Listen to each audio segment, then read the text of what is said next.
जिस उपदेश से राम जी को राजकुमार भगवान राम बने, वो उपदेश आप सुन रहे हैं।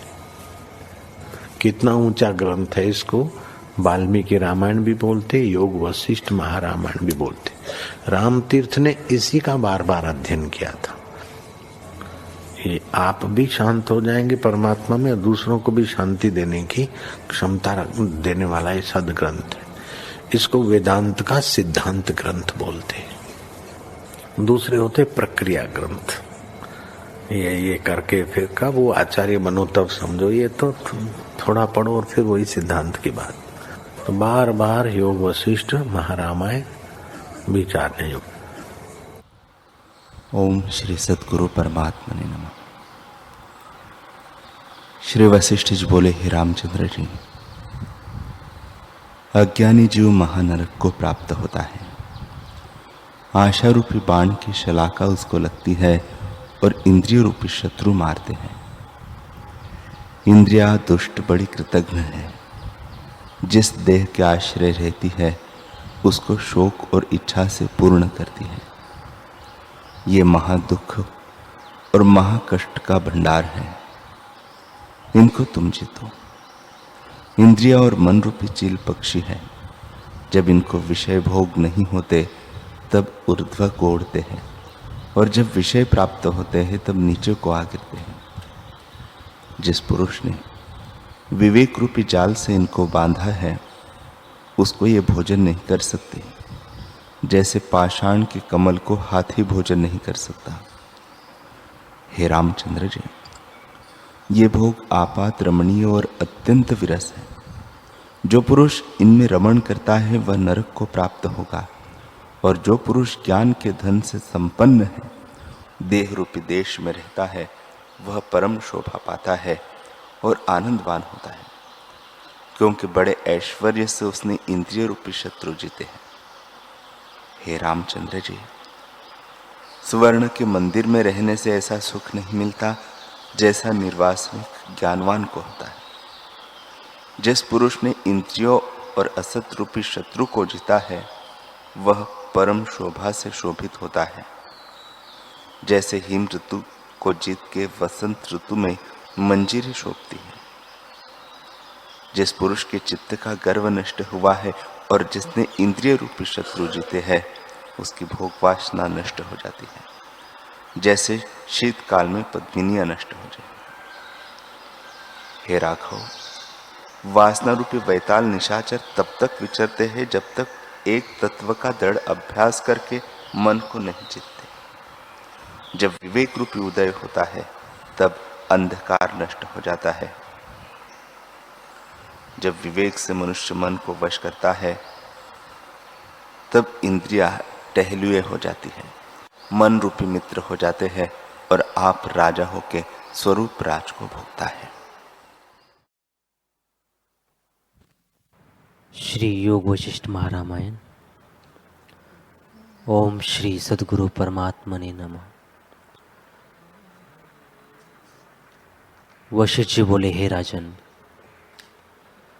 जन्म मरणादिक विकार भ्रम से है और आत्मा के प्रमाद से भासित होते हैं। जब आत्मा को निश्चय करके जानोगे तब कोई विकार न भासित होगा, क्योंकि ये अज्ञान से रचे हैं। आकाश में कोई विकार नहीं।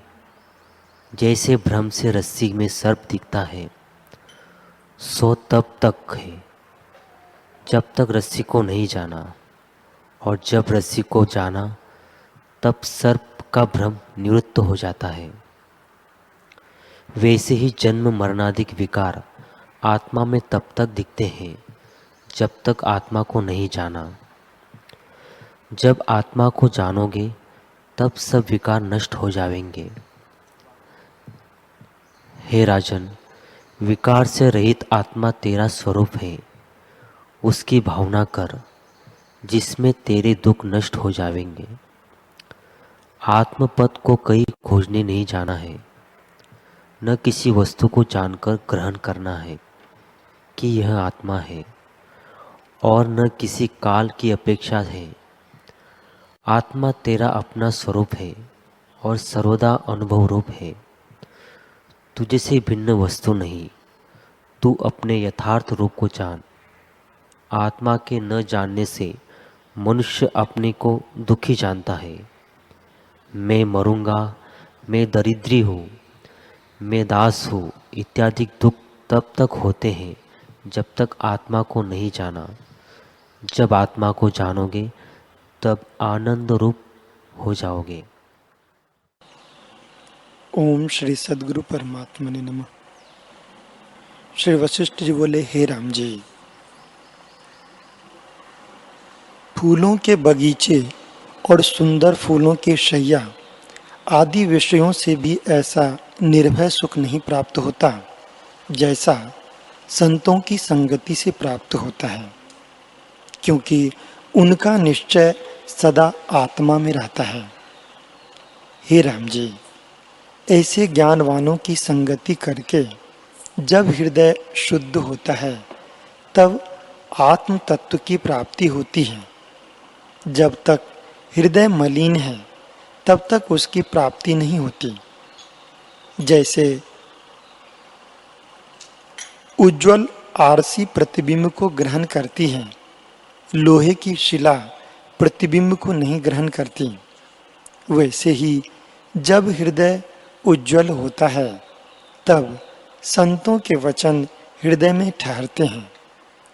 जैसे वर्षा काल का बादल फैलकर थोड़े से बहुत हो जाता है, वैसे ही जब हृदय शुद्ध होता है तब बुद्धि बढ़ती जाती है। जैसे वन में केले का वृक्ष बढ़ता जाता है, वैसे ही बुद्धि बढ़ती जाती है। जब आत्म विषयनी बुद्धि होती है तब जीव वही रूप हो जाता है और बुद्धि की भिन्न संज्ञा का अभाव हो जाता है। जैसे लोहे को पारस का स्पर्श होने पर वह सुवर्ण हो जाता है और फिर लोहे की संज्ञा नहीं रहती, वैसे ही आत्मपद की प्राप्ति होने से बुद्धि की संज्ञा नहीं रहती और विषय भोग की तृष्णा भी जाती रहती है। हे राम जी, विषयों की तृष्णा और अभिलाषा ने जीव को दीन बनाया है। जब तृष्णा का त्याग करें तब परम निर्मलता को प्राप्त होता है। जैसे हाथी जब तक सिर पर धूल डालता है तब तक मलिन रहता है और जब नदी में प्रवेश करता है तब निर्मल हो जाता है, वैसे ही जब जीव तृष्णा रूपी राख का त्याग करता है और आत्मा में स्थित होता है तब निर्मल होता है। हरि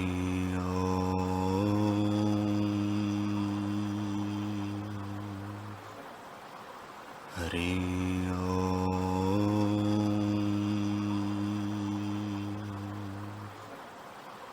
हरि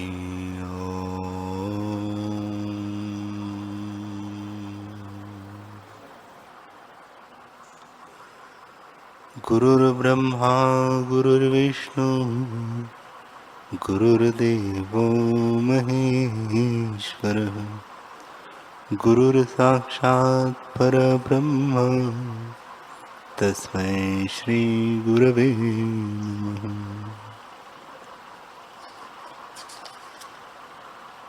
श्री योग वासिष्ठ महारामायण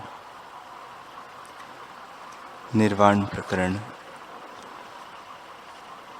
सर्ग 279। श्री वशिष्ठ जी बोले, हे रामचंद्र जी,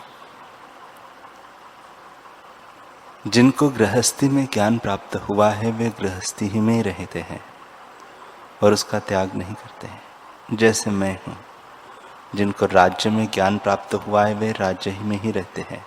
जैसे तुम हो, जो ब्राह्मण को ज्ञान प्राप्त हुआ है तो वे ब्राह्मण ही के कर्म में निष्ठ रहे हैं।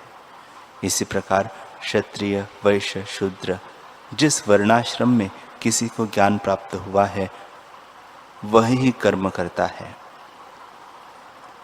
हे रामचंद्र जी, कुछ ज्ञानवान गृहस्थी ही में रहे हैं, कुछ राज्य ही करते रहे हैं, कुछ सन्यासी हो रहे हैं, कुछ वन में विचरते फिरते हैं, कुछ पर्वत की कंदरा में ध्यान अवस्थित हो रहे हैं, कुछ नगरों में रहते हैं, कुछ मथुरा, केदारनाथ, प्रयाग, जगन्नाथ इत्यादि तीर्थों में रहे हैं, कुछ देवता का पूजन, कुछ कर्म, कुछ तीर्थ और अग्निहोत्र करते हैं और कुछ मेरी तरह जप करते हैं।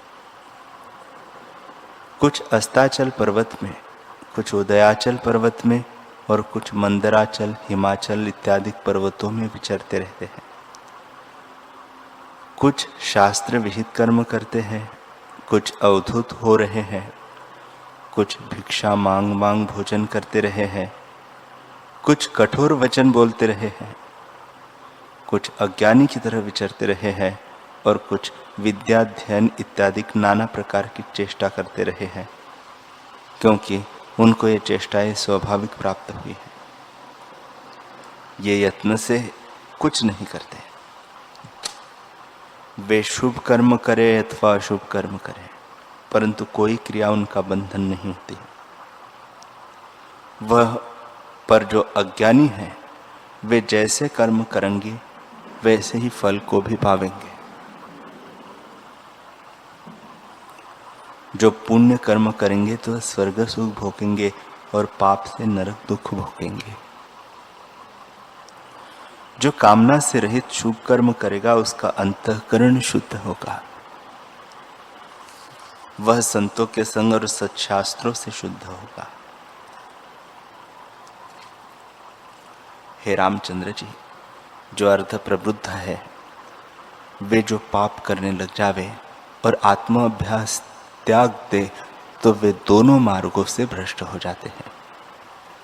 न स्वर्ग को जाते हैं और न आत्मपद को प्राप्त होते हैं। तब दान, तीर्थ आदि के सेवन से भी आत्मपद नहीं प्राप्त होता। जब विचार उपजता है और आत्मपद का अभ्यास होता है तभी आत्मपद मिलता है। और जब आत्मपद प्राप्त होता है तब मनुष्य निशंक हो जाता है। चेष्टा व्यवहार करता भी दिखता है पर उसका चित्त शांत हो जाता है। जैसे तांबे को जब पारस का स्पर्श कराइए तब वह स्वर्ण हो जाता है। आकार उसका वैसे ही रहता है परंतु तांबे के भाव का अभाव हो जाता है। वैसे जब चित्त को आत्मपद का स्पर्श होता है तब चित्त शांत हो जाता है, परंतु चेष्टा उसी प्रकार होती है और जगत की सत्यता नष्ट हो जाती है। हे रामचंद्र जी, अब तुम जागे हो और निशंक हुए हो। तुम्हारा राग द्वेष नष्ट हो गया है। तुम निर्विकार आत्मपद को प्राप्त हुए हो। जन्म, मृत्यु, बढ़ना, घटना, युवा और वृद्ध होना, इन सब विकारों से रहित आत्मपद को तुमने पाया है। सबका अधिष्ठान परम शुद्ध चैतन्य तुमको प्राप्त हुआ है। हे रामचंद्र जी, जो कुछ मुझको कहना था वह तुमसे मैंने कहा। यह सार का सार आत्मपद है। जो कुछ जानने योग्य था वह तुमने जाना। इसके उपरांत न कुछ कहना रहा और न कुछ जानना। यही तक कहना और जानना है। अब तुम निशंक होकर विचरो।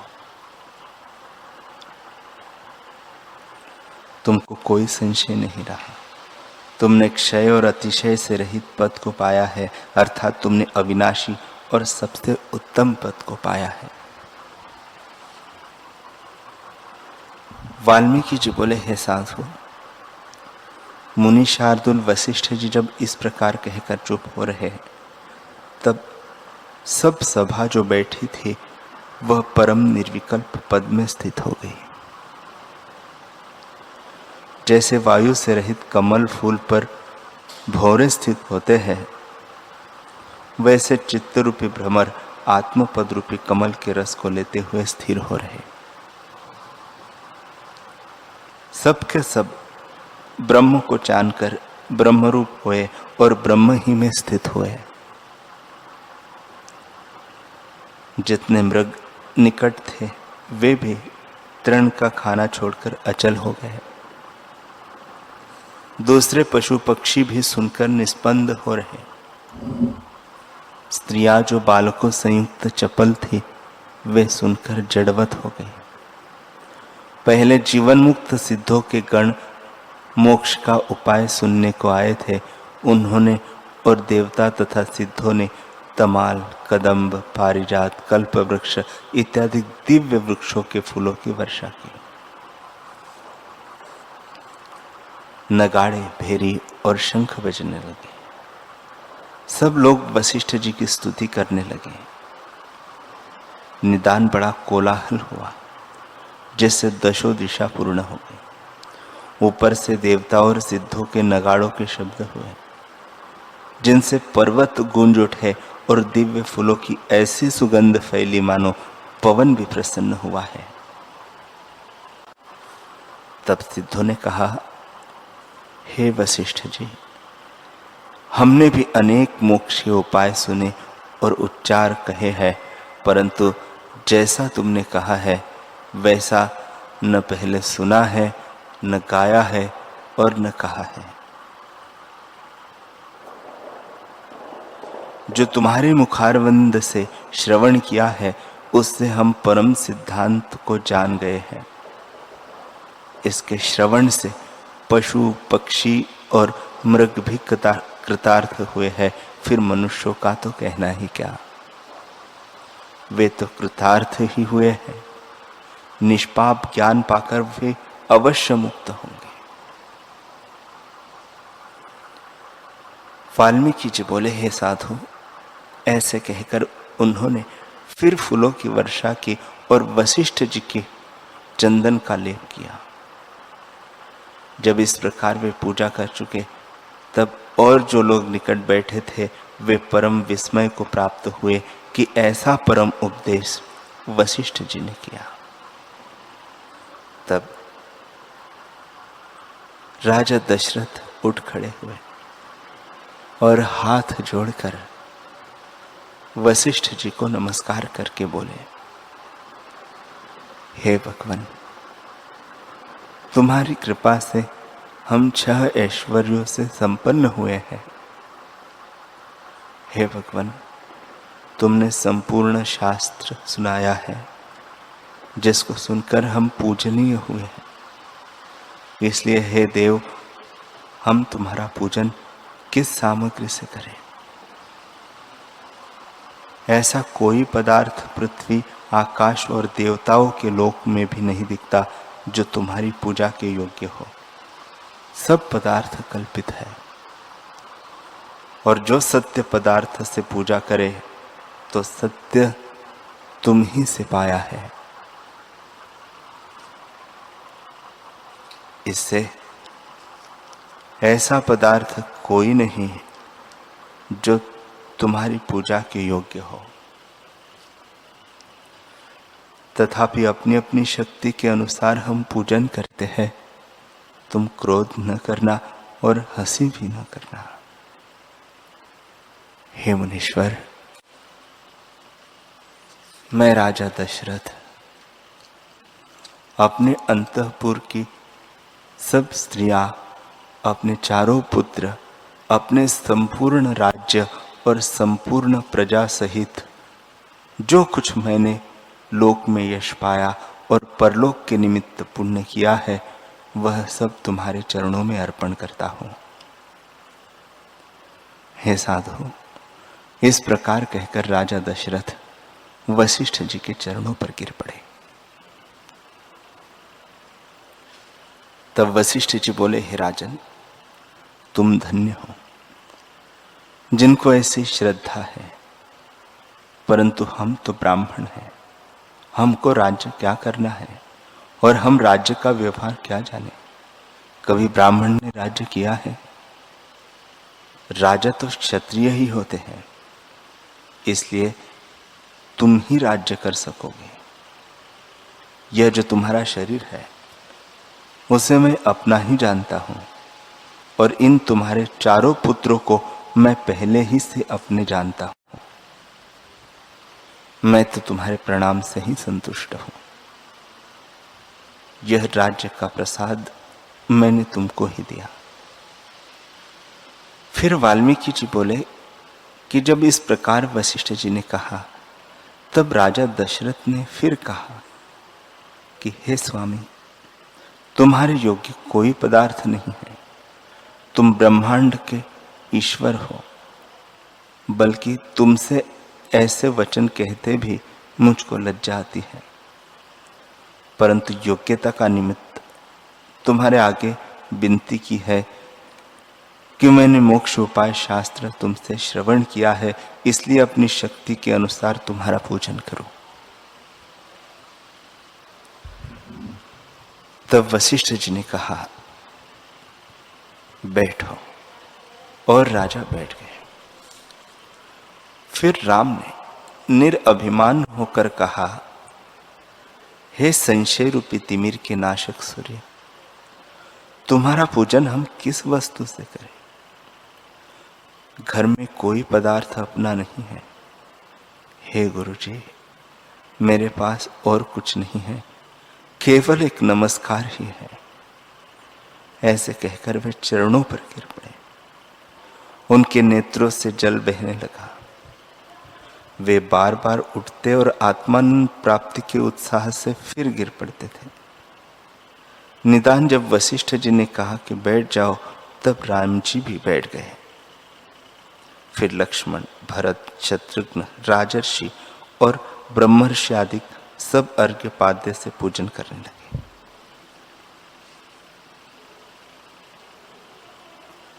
सबने फूलों की वर्षा की, जिससे वशिष्ठ जी का शरीर ढक गया। जब वशिष्ठ जी ने हाथ से फूल हटाए, तब मुख देख पड़ने लगा। जैसे बादलों के दूर होने पर चंद्रमा दिखता है, वैसे ही मुख दिखने लगा। फिर वशिष्ठ जी ने व्यास, वामदेव, विश्वामित्र, नारद, भृगु, अत्रि इत्यादि जो मुनि बैठे थे, उनसे कहा, हे साधु, जो कुछ मैंने सिद्धांत के वचन कहे हैं, इनमें न्यून या अधिक जो कुछ हो वह अब तुम कहो। जैसा स्वर्ण होता है वैसा ही अग्नि में दिखाई देता है, वैसे ही तुम हो। तब सबने कहा, हे मुनीश्वर, ये तुमने परम सारांश वचन कहे हैं। जो तुम्हारे कथन को न्यून या अधिक जानकर उनकी निंदा करेगा, वह महापतित होगा। ये वचन परम पद को देने वाले हैं। हे मुनीश्वर, हमारे हृदय में भी जो कुछ जन्म जन्मांतर का मैल था, वह सब नष्ट हो गया। हम तो पूर्ण ज्ञानवान थे, परंतु पूर्व जन्म जो लिए हैं, इनकी स्मृति हमारे चित्त में थी कि अमुक जन्म हमने इस प्रकार पाया था और अमुक जन्म इस प्रकार पाया था। वह सब स्मृति अब नष्ट हुई है। जैसे अग्नि में पड़ा स्वर्ण शुद्ध होता है, वैसे तुम्हारे वचनों से हमारा स्मृति रूप मल नष्ट हुआ है। अब हम जानते हैं कि न कोई जन्मा था और न हमने कोई जन्म पाया है। हम अपने ही आप में स्थित हैं।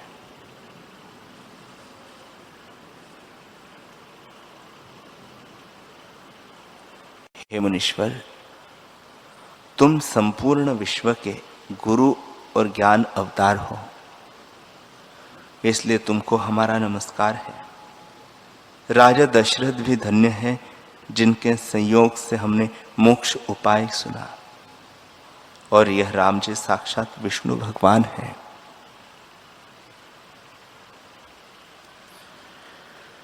इतना कहे फिर वाल्मीकि जी बोले कि इसी प्रकार मुनीश्वर, ऋषीश्वर और मुनीश्वर वशिष्ठ जी को प्रणाम कर परम गुरु जानकर उनकी स्तुति करने लगे। राम जी को विष्णु भगवान जानकर उनकी भी स्तुति की और राजा दशरथ की भी स्तुति की, जिनके घर में विष्णु भगवान ने अवतार लिया है। फिर वशिष्ठ जी की अर्घ्य पाद्य से पूजन करने लगे। आकाश के सिद्ध बोले, हे वशिष्ठ जी, तुमको हमारा नमस्कार है। तुम गुरु के भी गुरु। हे प्रभु, जो कुछ तुमने उपदेश किया है और जो कुछ उसमें युक्ति कही है, वह अर्थात ऐसे वचन वागीश्वरी भी कदाचित न कह सके।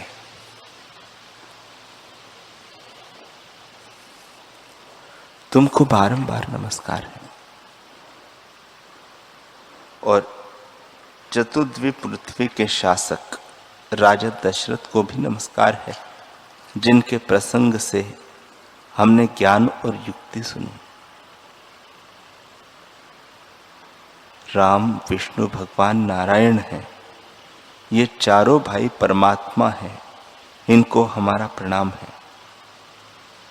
ये चारों भाई ईश्वर हैं, इन पर विष्णु भगवान की दया है। वे जीवन मुक्त अवस्था धारण कर बैठे हैं। वशिष्ठ जी परम गुरु है और विश्वामित्र तप की मूर्ति है। वाल्मीकि जी बोले, इस प्रकार जब सिद्ध कह चुके तब वे फूलों की वर्षा करने लगे। जैसे हिमालय पर्वत पर बर्फ की वर्षा होती है और वह बर्फ से परिपूर्ण हो जाता है, वैसे ही वशिष्ठ जी पुण्यों से लद गए, पुष्पों से लद गए। आकाशाचार्य जो ब्रह्मलोक के वासी थे, उन्होंने भी उन पर फूलों की वर्षा की। सभा में जो महर्षि आदि बैठे थे, वे सबका भी यथा योग्य पूजन किया। इस प्रकार तब कोई ध्यान निष्ठ हो रहे, सबके चित्त शरतकाल के आकाशवत शुद्ध निर्मल हो गए और वे अपने स्वभाव में स्थित हुए। जैसे स्वप्न की सृष्टि का कौतुक देखकर कोई जाग उठे और हंसे, तैसे ही वे हंसने लगे।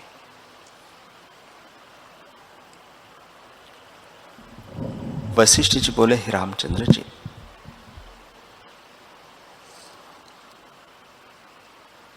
तुम अब किस दशा में स्थित हो और क्या जानते हो, यह मुझसे कहो। राम जी बोले, हे भगवान,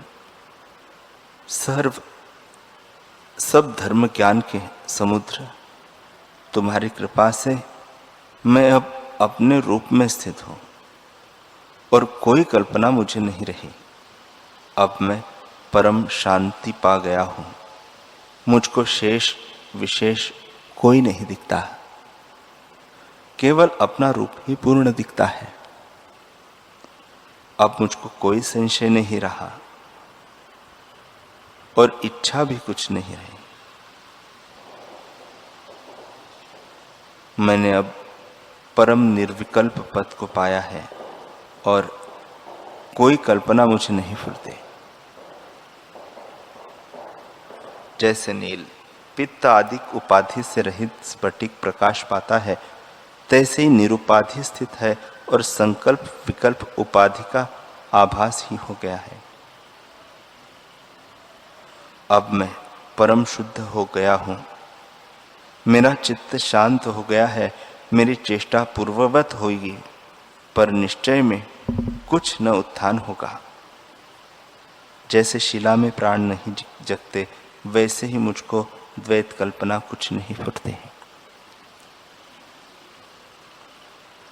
हे मुनीश्वर, अब मुझको सब आकाश रूप दिखता है, शांत रूप होकर परम निर्वाण रूप हूं। विभिन्न भास से जगत मुझको कुछ नहीं भासित होता, सब अपना रूप ही दिखता है। अब जो कुछ तुम कहो वही करो। अब मुझको कोई शौक नहीं रहा। राज्य करना, भोजन, छाजन, बैठना, चलना, पान करना आदि कर्म जैसे तुम कहो वैसे ही करो। तुम्हारे प्रसाद से मुझको सब समान है। वाल्मीकि जी बोले, हे भरद्वाज, जब राम जी ने ऐसे कहा तब वशिष्ठ जी बोले, हे राम, बड़ा कल्याण और प्रसन्नता की बात है जो तुम अपने आप में स्थित हुए हो। अब तुमने यथार्थ जाना है। अब और जो कुछ सुनने की इच्छा हो सो कहो।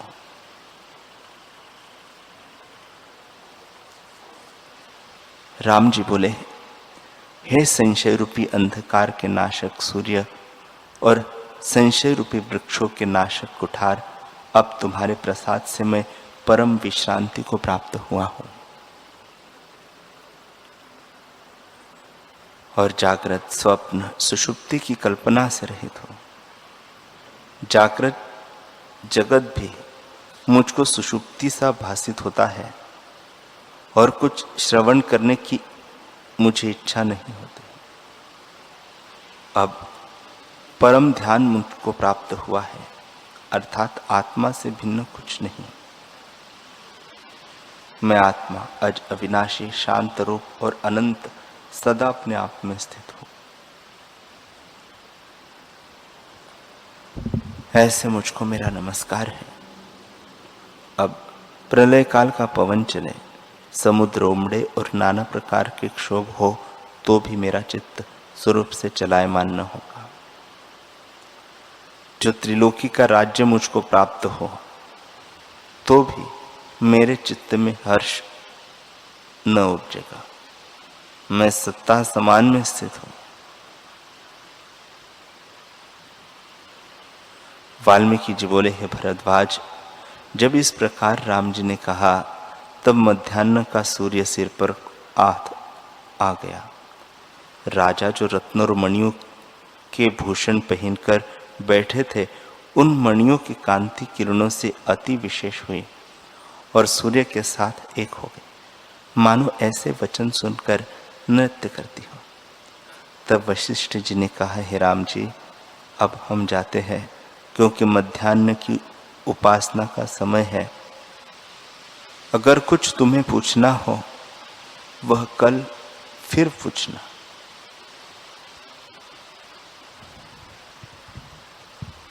तब राजा दशरथ पुत्रों सहित उठ खड़े हुए और वशिष्ठ जी का बहुत पूजन किया।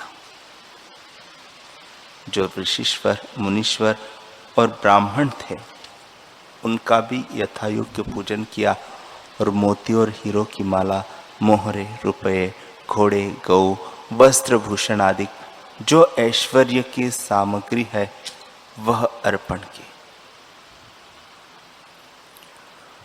जो विरक्त सन्यासी थे उनको प्रणाम करके प्रसन्न किया और जो राजर्षि थे उनका भी पूजन किया।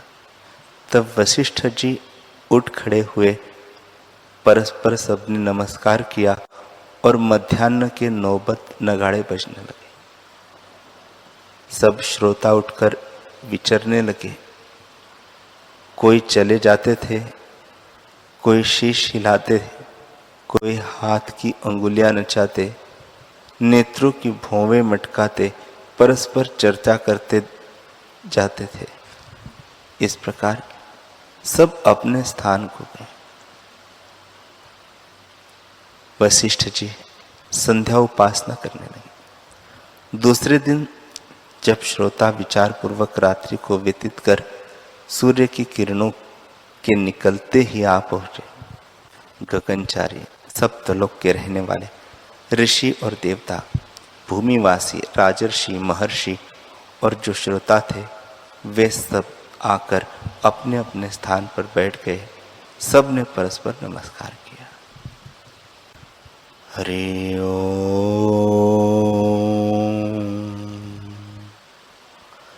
हरि ओम।